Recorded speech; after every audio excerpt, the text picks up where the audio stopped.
Arkadaşlar merhabalar, akıllı teknolojilere hoş geldiniz. Bu hafta sadece içerik oluştururken kullanırım diye düşündüğüm ama sonradan gün içerisinde elimden hiç düşürmediğim ViewSonic TD1655 monitörü inceleyeceğiz. Özelliklerinden detaya girmeden bahsederken asıl dokunmatik ve taşınabilir monitörlere neden ihtiyaç duyarız, ana monitör veya ikinci monitör olarak nerelerde kullanırız gibi konuları kendi deneyimlerim üzerinden sizlerle paylaşacağım.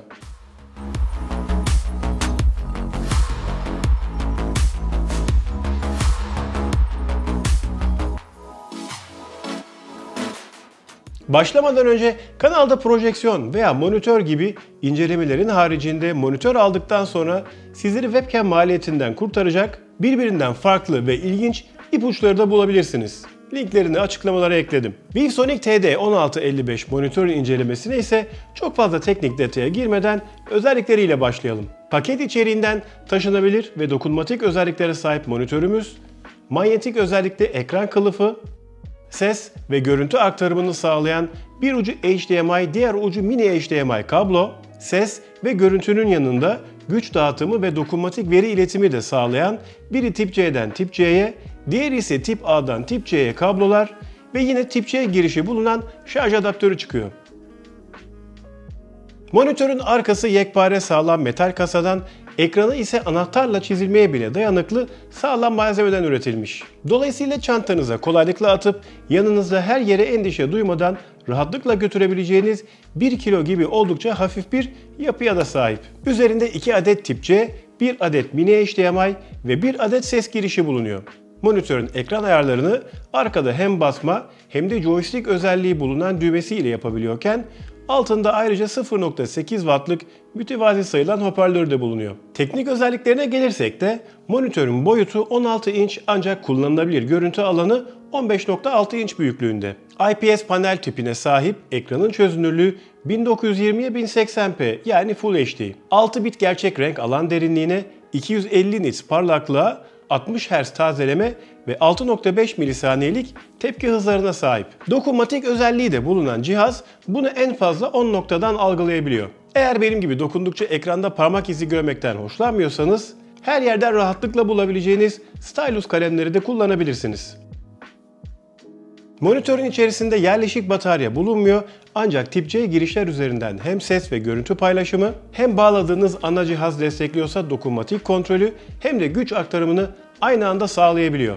Yani tip C üzerinden görüntü ve güç aktarımını destekleyen cep telefonları ve bilgisayarlarla kullanırken ekstradan güç kaynağına da ihtiyacınız yok. Ancak bağlantıyı mini HDMI üzerinden gerçekleştirirseniz bu durumda PD yani Power Delivery destekli yüksek güce sahip harici bir güç kaynağı ya da priz gerekiyor. Dokunmatik özelliği iOS ve iPadOS işletim sistemine sahip Apple cihazlarında kullanılamıyor. Mac bilgisayarlarda kullanabilmek için de ViewSonic'in web sitesinde bulunan sürücünün kurulması gerekiyor. Linkini açıklamalara ekledim. Dolayısıyla ViewSonic TD1655 renk doğruluğunu kontrol etmek veya yüksek grafiklere sahip oyunlar için uygun değil. Bu amaçla ViewSonic'in diğer profesyonel veya oyuncu masaüstü alternatiflerini değerlendirebilirsiniz. Ancak bunların haricinde kalan tüm ofis, eğlence veya içerik üretimi gibi günlük işlerde hayat kurtardığını söyleyebilirim. Kullanım alanlarını ana monitör ve ikinci veya diğer adıyla yancı monitör olmak üzere ikiye ayırabiliriz. Önce ana kullanım alanlarına bakarsak, ilk maddeye benim de satın alma tercihim olan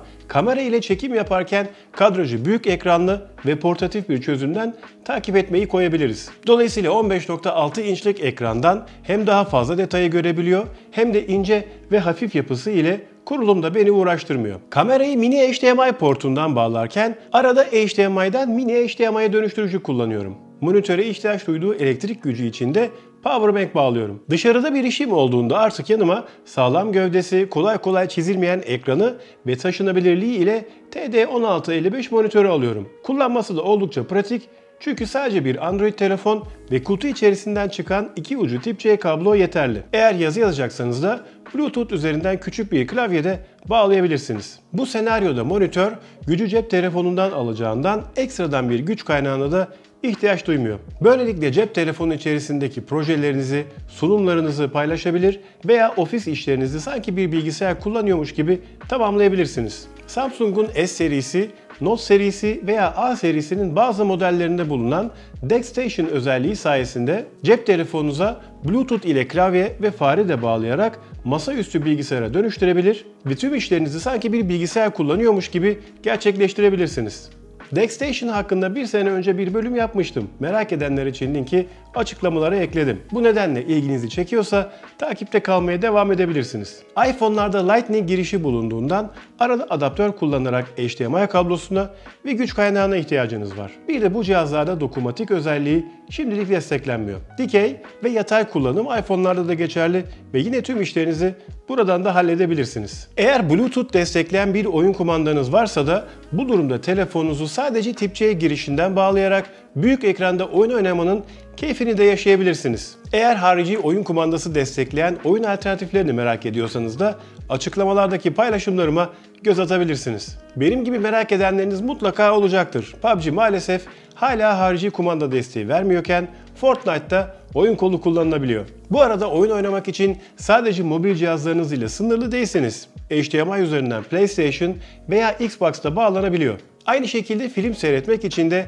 yine ister mobil cihazlarınızı, isterseniz de evdeki Android TV veya Apple TV gibi cihazlarınızı HDMI üzerinden bağlayabilirsiniz. Küçük ve hafif yapıları ile taşıması son derece kolay olan Mac Mini veya mini kasalı PC sahibi olanlar için de monitörde harici güç kullanmadan evde veya dışarıda sadece Tip-C kablo ile bağlayarak ana ekran olarak kullanılabilir. Ancak bu senaryoda bilgisayarı tabii ki prize takmanız gerekiyor. Şimdi de monitörü ikinci ekran olarak kullanabileceğiniz alternatiflere bakalım. 13 inç veya daha küçük ekrana sahip dizüstülere ikinci monitör olarak bağlayarak çalışma alanınızı rahatlatabilirsiniz. Aynı anda birkaç pencere açarak araştırma yapabilir veya film seyredebilirsiniz. Benim ikinci satın alma tercihim de tam olarak bu amaca yönelikti.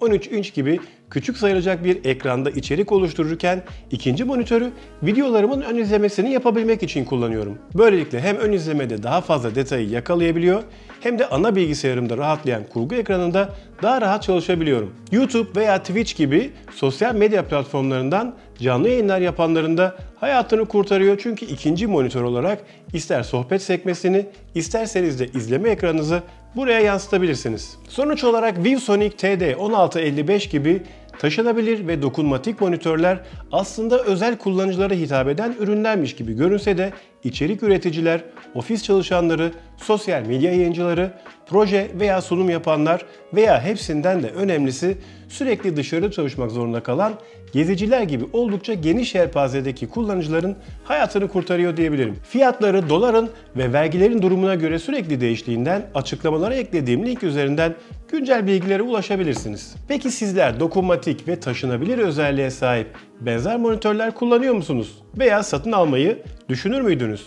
Aranızda zaten kullananlar varsa da hangi amaçlar için kullandıklarını belirtebilirse çok sevinirim. Son olarak içeriklerimi ilgiyle takip ediyorsanız bana destek olmak için kanala da abone olabilirseniz yine çok sevinirim. Haftaya farklı bir bölümde veya önceden paylaştığım diğer içeriklerimde görüşmek üzere. Hoşça kalın. Bağlayarak ana ekran olarak kullanabiliyorsunuz. 13 inç ve daha küçük ekrana taşınabilir ve dokunmatik monitörlerle dokunmatik